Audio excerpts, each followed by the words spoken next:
Hello दोस्तों, स्वागत है आपका। आज हम लोग नागपुरी गीत कविता का 7th वीडियो देखेंगे। ये जो चैप्टर है सनवत 65 साल लिखा गया है दिग्पाल राम देवघरिया के द्वारा। इस जो गीत कविता में टोटल 3 पद हैं। कितने पद हैं? 3 पद हैं।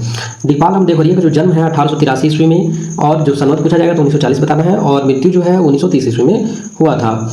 दिग्पाल राम देवघरिया जो है घासीराम और कंचन के जो कंचन कवि हैं उनके समकालीन कवि हैं। स्थान जो इनका है, जन्म कहाँ हुआ था? सहिजना लोहरदग्गा में हुआ था। रचना जो इनका है नल उपाख्यान है, कुराम्बे उपाख्यान है, श्री वत्स्य चरित्र, कमल गुंजरी संवाद, सैकड़ों फुटकर गीत। चलिए हम लोग जो फर्स्ट गीत है इनका, सनवत 65 साल, प्रलय प्रबल अकाल, अनेके नर मरे, कोई दुख कोई भूख, पाई पहुँचे जम घरे नाथ, वासुदेव रक्षा मोहि करे, प्रथमे शीतला के कोप, कतना जन जग बिलोप, हैजा तब धरे, थर थर कांपत माथ, झरझर नीर झरे नाथ, वासुदेव रक्षा मोहि करे। व्याख्या देख लेते हैं। कवि दिग्पाल राम देवघरिया मध्यकालीन नागपुरी काव्य के लोकप्रिय कवि मन में से एक मानल जाए ना। इनका जन्म स्थान सहिजना है कि एक इनका नागपुरी काव्य संसार में गोटे विशेष महत्व रखेला। इनका कई ठो रचना मन नागपुरी काव्य कर अनमोल धरोहर है के। प्रस्तुत गीत शीर्षक में कवि सनवत 65 साल कर वर्णन कर है जे हमरे कर इतिहास में अकाल, भुखमरी, रोग, दुख, भयंकरता मन से जुड़ला है। कवि के प्रलय काल मानेला जहाँ सैकड़ों नर नारी काल कवलित हो जात रहे। कवि कर कहना है कि ई प्रलय में कोई दुख से तो कोई भूख से जमलोक पहुँचत है। ऐसा दुख कर समय में वासुदेव कवि कर रक्षा करें, समाज का रक्षा करें। ये बात कर प्रस्तुत संबंधित गीत खंड में आहे। ई अवसर पर कोई चेचक कर प्रकोप से मरत है तो कोई हैजा का प्रकोप से। चारों बटे हैजा और शीतला माई के लेके हाहाकार मचला है। ये बात के देख सुन के पूरा समाज का साथ साथ कवि भी व्याकुल आहे। शीतला का प्रकोप यानी छोटी माता जो निकलता है तभी तो ओकर आँख से लोर बहत है। ये विकट परिस्थिति से बाचे के लिए कवि भगवान वासुदेव से रक्षा करे कर उम्मीद राखे ना। जैसे जल बिन मीन तैसे लोग भय दिन, व्याकुल सब नरे, छटपट करी छटपटात, तलफत मही परे नाथ, वासुदेव रक्षा मोहि करे। प्रस्तुत गीत खंड में विकट अकाल कर मार्मिक वर्णन आहे। सब आदमी का हालत ई काल में जल बिन मछली लखे हो जाए है। हर बटे आदमी भय से कांपे के लायक है। ई अकाल काल में हर नर नारी परेशान आहे। हमेशा मन छटपट और कल्पत है कि काल के ई अकाल से हमरे कर रक्षा हुई। चारों दिशा से हाहाकार उठत है। नेक्स्ट जो कविता है, हित मीत परिवार, बंधु सखा ससुरार, छाल अनुचरे, ओद पूरन हेतु, बिलग होवही एक सरे नाथ, वासुदेव रक्षा मोहि करे। अकाल कर विनाश लीला कर वर्णन करत कवि हमरे के बताए ना कि बंधु बांधव, घर परिवार, हितनाथ, भाई बंधु क्यों भी ई विनाश लीला में संग देख ले जुड़ल न है। चारों बटे खाली अपन चिंता आए समाज कर नहीं, अपन स्वार्थ लागिन आदमी कर दूसर से दूरी बनाए लेते रहे।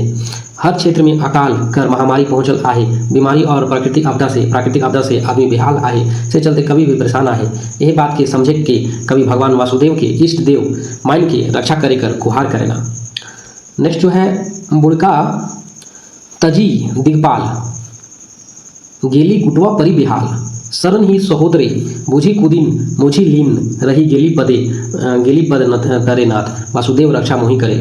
प्रस्तुत छंद में कवि सनवत 65 साल कर विनाशकारी प्रभाव के दिखाए कर प्रयास कर रहे हैं। विनाश लीला इतनी खतरनाक हो जाए है कि कवि के अपन जन्म स्थान बुड़का छोड़ के गुटवा जाए पड़लक। जो जन्म स्थान है कवि का बुड़का छोड़ के अब गुटवा जाए पड़ा। उनके उम्मीद रहे कि अपन सहोदर भाई कर घर जाल से संबंधित कुदिन बीत जाए। प्रकृति का विनाश से जे हाहाकारी दृश्य सामने आवत है, कम से कम उकर तो निदान हो जाए। ई अकाल के भयानकता से बाचे के लागिन कवि भगवान वासुदेव के याद करत अपन भलाई लागिन उनकर स्मरण करेना। हालांकि कवि का जीवन लीला 12 दिन तक आगे नहीं बढ़लक और इनका मृत्यु भी 40 साल की उम्र में हो गया। दिग्पाल राम देवघरिया का रचना भले संख्या में 160 बताल जाए, मगर काव्य कर गुणवत्ता इनकर विशेष बनाए देवेला। नल चरित्र, श्री वत्स्य चरित्र, कुराम्बे उपाख्यान और कमल गुंजरी संवाद जैसा रचना कृति से इनकर लोकप्रियता आगे बढ़ है। अब हम लोग कुछ वस्तुनिष्ठ प्रश्न उत्तर देख लेते हैं। सनवत 65 साल गीत हेठे देल में से कौन रचना कर लिखल गीत है के? तो राइट आंसर क्या होगा? दिग्पाल राम देवघरिया। सनवत 65 साल गीत में कौन विषय का वर्णन आहे? तो कौन विषय का वर्णन है? तो राइट आंसर क्या होगा? अकाल। सनवत 65 साल गीत कौन राग में गावल जाएला? कौन राग में गाया गया है? तो राइट आंसर होगा उदासी। सनवत 65 साल गीतकार दिग्पाल राम देवघरिया का जन्म कौन बरस में हुआ है? तो कौन सा बरस में हुआ है? तो राइट आंसर क्या होगा? 1883। नेक्स्ट देख लेते हैं। सनवत 65 साल गीत का रचनाकार हेठे देल में से के है? राइट आंसर होगा दिग्पाल राम देवघरिया। सनवत 65 साल गीत में कवि केकर से विनती करे ना। राइट आंसर क्या हो जाएगा हमारा, राइट आंसर हो जाएगा वासुदेव से। सनवत 65 साल गीत में कौन बरस कर वर्णन आहे, तो सनवत 65 साल। नेक्स्ट देखेंगे सनवत 65 साल गीत में मूढ़ रूप से का कर वर्णन आहे, तो राइट आंसर क्या हो जाएगा हमारा, अकाल कर। सनवत 65 साल गीत कर मुताबिक अकाल कर कारण नर नारी का होलय, तो राइट आंसर क्या हो जाएगा हमारा, राइट आंसर होगा मरलय। नर नारी क्या होगा, मर गए। सनवत 65 साल गीत कर मुताबिक प्रलय में सब कोई केकर घरे पहुंचलय, राइट आंसर क्या हो जाएगा हमारा, राइट आंसर हो जाएगा जमघर, जमदूते। सनवत 65 साल गीत में सबसे पहले कौन बीमारी अपन प्रकोप में लेवेला, तो राइट आंसर क्या हो जाएगा, शीतला, यानी कि चिकन पॉक्स, स्मॉल पॉक्स जो होता है। सनवत 65 साल गीत में शीतला कर प्रकोप से आदि मन का होवे लागलय, तो राइट आंसर क्या हो जाएगा हमारा, विलोप, यानी कि मृत्यु। सनवत 65 साल गीत में अकाल शब्द गीत कर अर्थ का होवेला, तो राइट आंसर क्या हो जाएगा हमारा, राइट आंसर होगा, यहाँ पे मीन का मतलब पूछा गया है ना, मीन का, तो मीन का मतलब क्या होगा, मछली होगा।